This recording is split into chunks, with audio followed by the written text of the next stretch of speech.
चलिए फिर से एक और क्वेश्चन सॉल्व करते हैं। निम्न वर्ग समीकरण के मूल गुणनखंड विधि से ज्ञात कीजिए।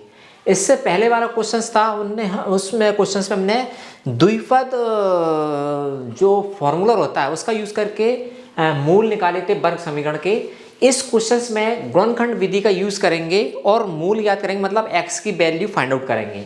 तो उसके लिए यहाँ पे क्वेश्चन दो हमारे पास है, 2x² plus 5/3x minus 2 equal to 0 and second question है 2/5x² माइनस x माइनस 3/5 बराबर 0। इनको सॉल्व करना है और इनके मूल निकालना है।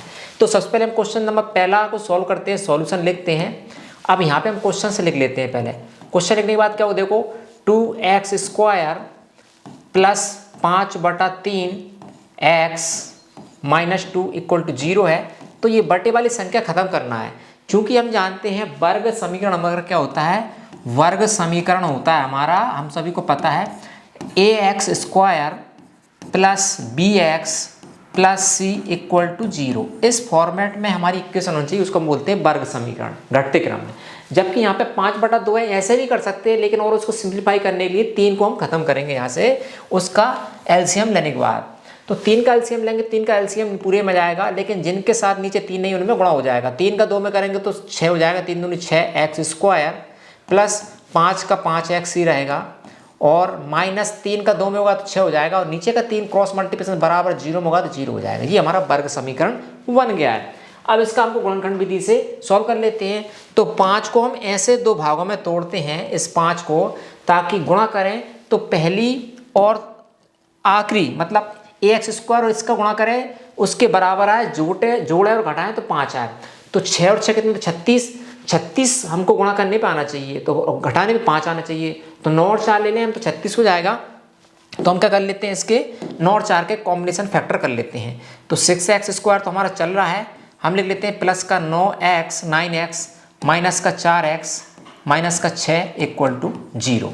तो 9 चौके 36 हो जाएगा, गुणा करेंगे तो x² वो भी माइनस का आ रहा है, घटाएंगे तो आ जाएगा।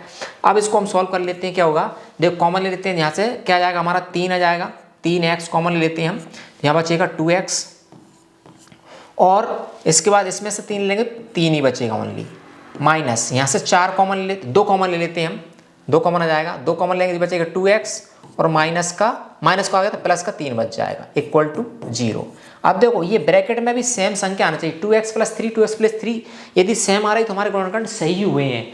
तो एक बार इस कॉमन वाली दोनों ब्रैकेट अंदर एक बार कॉमन इसमें से ले लेते हैं, एक बार ले लेते हैं 2x plus 3 bracket close bracket start 3x minus 2 equal to 0।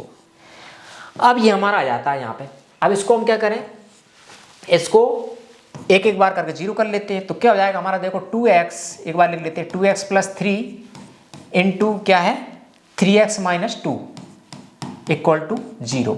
तो हम एक बार दोनों को बराबर कर लेते हैं, तो इसके बराबर यानी कि 2x प्लस 3 इक्वल टू 0, या हम लिख लें 3x माइनस 2 इक्वल टू 0 ऐसे। तो एक बार हमारा क्या जाएगा, या ऐसा ले सकते हैं 2x प्लस 3 बराबर 0 लेने पर। तो यहाँ से हमारा क्या जाएगा, देखो यहाँ से हमारा जाएगा 2x इक्वल टू माइनस का 3, तो x बराबर आ जाएगा 1 माइनस 3/2। तो हमारा ये क्या आ गया, एक मूल आ गया, एक वैल्यू आ गई, एक x का मान। दूसरा उसका देखें, यहाँ से क्या होगा, दूसरा हमारा हो जाएगा 3x माइनस 2 इक्वल टू 0 है, तो 3x इक्वल टू 2, तो x बराबर 2/3, ये दूसरा आ गया। तो आप लिख सकते हैं अतः वर्ग समीकरण के, अतः वर्ग समीकरण जो भी हमारा है उसके के मूल जो है x बराबर कितने हैं, -3/2 और 2/3 है। समझ गए आप आंसर। इस तरीके से ये वर्ग समीकरण हमारा हल होता है गुणनखंड विधि का यूज करके, जिसमें हम x की 2 मान निकालते हैं जो कि हमारे सामने आ जाते हैं। अब हमारा बच्चा ये सेकंड क्वेश्चन है, इसको हम सॉल्व करते हैं। अगले पेज में लिख लेते हैं इसको, क्या है 2/5 x² minus x minus 3/5, 5 same है, प्लस कर लेते हैं।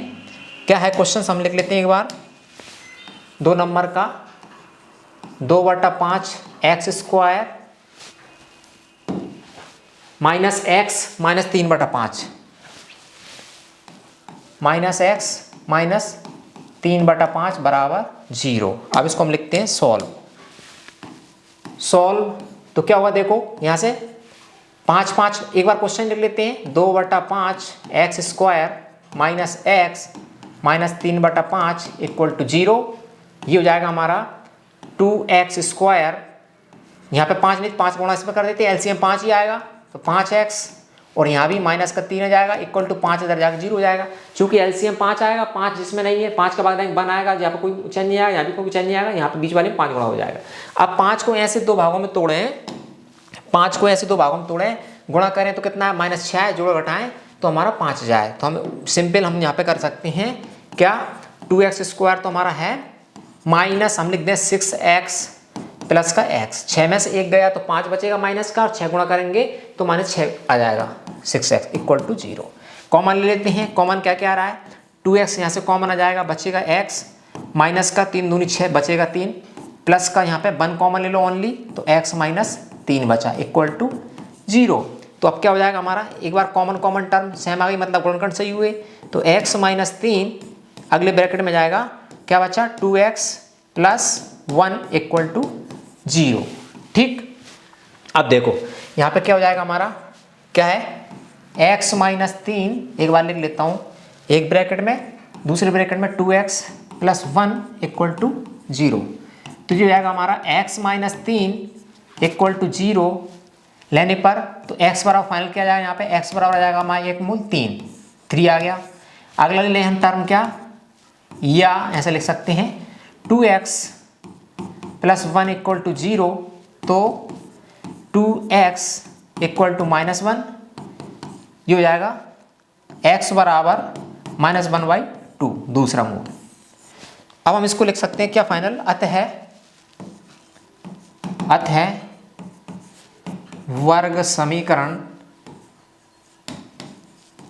के मूल जो हैं वो क्या है, x बराबर 3 और x बराबर क्या है -1/2 है आंसर। समझ में आया आपको? इस तरीके से हम वर्ग समीकरण के गुणनखंड विधि से मूल निकाल सकते हैं, या यूं कहें x के मान निकाल सकते हैं। आई होप आपको ये कैलकुलेशंस करना, वर्ग समीकरण हल करना आप समझ में आया होगा। समझ में आज वीडियो को लाइक करें, मेरे द्वारा शेयर करें, और इसी प्रकार के अन्य वीडियोस नोट चाहते सब्सक्राइब कर लें हमारे स्टडी ट्यूटर यूट्यूब चैनल को। मिलेंगे इसी प्रकार की और अन्य एजुकेशन रिलेटेड वीडियो के साथ, तब तक के लिए नमस्कार।